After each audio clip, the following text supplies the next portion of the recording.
Just as the anime began, we saw a guy fighting many warriors all by himself. He slashed and slashed until his enemies were all lying dead on the ground, and they weren't able to land a scratch on him. Even the captain of the 3rd unit of the Shinsengumi, Hajime Sato, also failed to kill him. Main character Kenshin Himura was stopped by a girl who accused him of being Hitokiri Badasai, someone who has been going on a killing spree. She decided to end it all tonight by arresting him, but he had no idea what she was talking about. She told him not to play dumb, since nobody else would walk around with a sword late at night.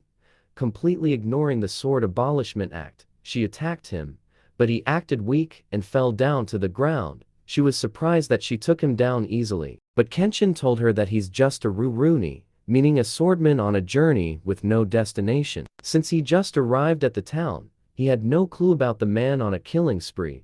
She told him that even if he was a swordman, he was not allowed to carry a blade, but when she checked the blade, it was a sakabato, and you can't even kill someone with it, since there are no nicks at all on the reverse blade, nor any smell of blood or clouding from oil. It's as good as new. Suddenly, she heard the sound of the police, so she gave him back his sword, and immediately rushed to their location. Kenshin suspected that something was really going on.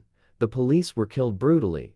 It was all done by one man, the rumored Badasai. When the girl rushed to attack, but ended up getting injured, just as he was about to kill her, she was saved by Kenshin. Since the police were chasing relentlessly, he decided to run away by saying that he was the Himura Badasai of the Kamiya Kashinru, and people called him Hitokiri Badasai. When the girl was about to chase him, she was stopped by Kenshin, and he carried her on his shoulder, and her injury would get fatal if she was to pursue him while injured, so he left the scene immediately to avoid the police interrogation. They arrived at the girl's dojo, Kamiya Kashinru. They were a very small sword style to begin with, but they used to have about 10 students who were working together really hard. But 2 months ago, the mask guy suddenly started crossroad killings, and now all the students left, fearing the name Badasai, and nobody in town wants to even come close to her dojo. Even now, in the Meiji era,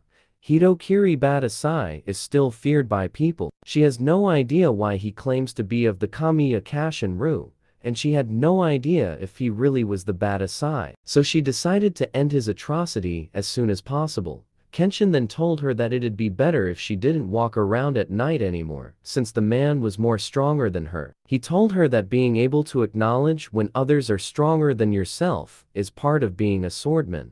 He also told her that the pride of a sword style is not important enough as to risk her life to protect it. She told Kenshin that the Kamiya Kashinru is a sword style her father created in the Meiji era, after surviving the turbulence of the Bakumatsu era. Her father didn't approve of murderous swords, but an ambition of swords that give life, and he was giving in everything he has for 10 years, but even he was sent out of the Sena War as part of the Metropolitan Police's swordman squad, and he died in a place that was so distant from his own ideal. And the man claiming to be Hitokiri Badasai uses the name of Kamiya Kashinru, and has already caused over 10 injuries and fatalities. She told him that he won't understand the frustration she's feeling since he's merely a Ruruni. Kenshin told her that she won't be able to do anything with her injured hands, and it's best for her to stay on the safe side, and that if she was unable to live her own life while seeking a life-giving sword would be very funny, and besides, her late father wouldn't wish his sword style to be protected at the cost of his daughter's life.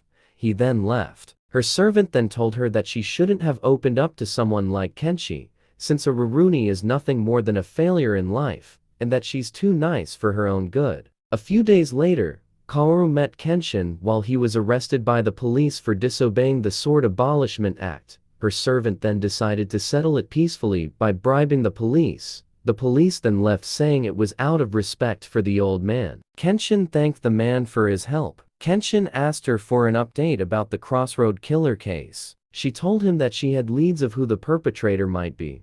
She told him that there is another swordsmanship dojo in the neighboring town. To be precise, it's a former dojo, which is now a hangout for gamblers and thugs. And a samurai swordsman took control 2 months ago, and the guy is said to be huge, close to 6.5 feet. It sounds really fishy since the crossroad killer started around 2 months ago too, by swordsman who is about the same height. The old man then decided to leave the conversation. In order to go prepare dinner, Kenshin asked Kaoru how she knew the old man. She told him that he's alive and servant, and it was right after her father passed away that she saw him lying on the street in front of her dojo, and she nursed him back to health.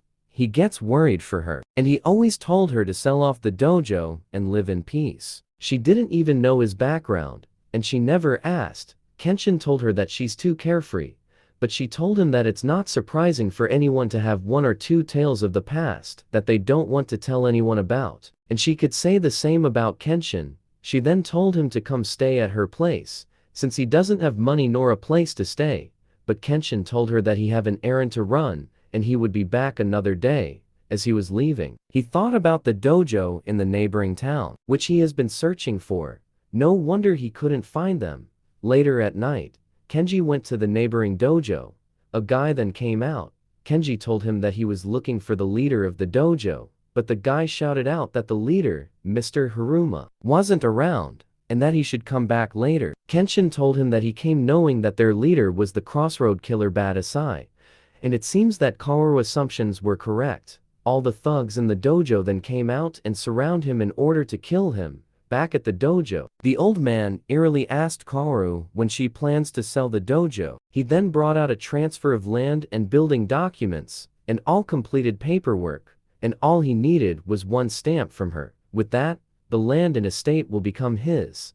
Kaoru was very shocked when she saw the crossroad killer, Go-Hai Hermua, and he's the younger brother of the old man. The man wanted to take the dojo legally, but since she caught on to his brother's true identity, he had no choice but to use force. Since playing the role of a good-natured old man to gain trust went according to plan, since she's a sucker for things but really stubborn when it comes to swordmanship. So he had his brother to cause a commotion with crossroad killings to tarnish the name of her sword style, and using the Hitokiri Badasai name worked well to their favor, despite the facts that he's a legendary manslayer whose existence is dubious at best. And thanks to that, they got so far in just 2 months, and the value of the land around here would grow 5 or 6-fold. Thanks to the westernization policy, Hiruma here that her mission was life-giving sword. He then told her to save herself with it. They started fighting, but she was no match for him. He then dragged her by the collar, and they used her blood as a signature on the document. Kenshin then made a sudden appearance after he had killed all the thugs from the dojo. He also heard the entire story. Kenshin doesn't take a sword to be life-giving, but he take a sword as a weapon and swordmanship as a means of murder. No matter how one sugarcoated or has lofty ideas, he said that Kair talks a sweet, naive lie, spoken only by those who have never had blood on their hands. But in the face of such awful truth, he much prefer Kaoru's naive lie. He wished that her lie could become truth of the world. The thugs then rushed to attack Kenshin, but they were no match for him. With one swing, he takes down more than 4 thugs. He was using sword speed, speed of posture, and speed of reading one's opponent movements, making full use of every type of speed to simultaneously take down multiple opponents. With minimal movement, he then told them that the sword of Hitokiri Badasai is not that of Kamiya Kashinru, but an ancient sword style with its root in the Sengoku era, and the sword style name is Hiten Mitsurugi-ru, which excels in one versus many combat. And if it wasn't for his Sakabato sword, it would have been lethal. It's a murderous sword at godly speed, and he's the real Hitokiri Badasai. Hiruma then decided to attack him. Before he knew what was going on, Kenshi disappeared, and he one-shot him from above, taking his head straight down to the ground. Before he could even attack the old man, he had already fainted. He then tore the document. He apologized to Kaoru. He told her that he had no intention to fool or hide anything from her, but he would like not to talk about his past identity. As he was about to leave, she told him to assist her in bringing up the sword style up and running. Well, he accepted his offer. Since he's a bit tired of traveling, he decided to stay at her dojo for the time being.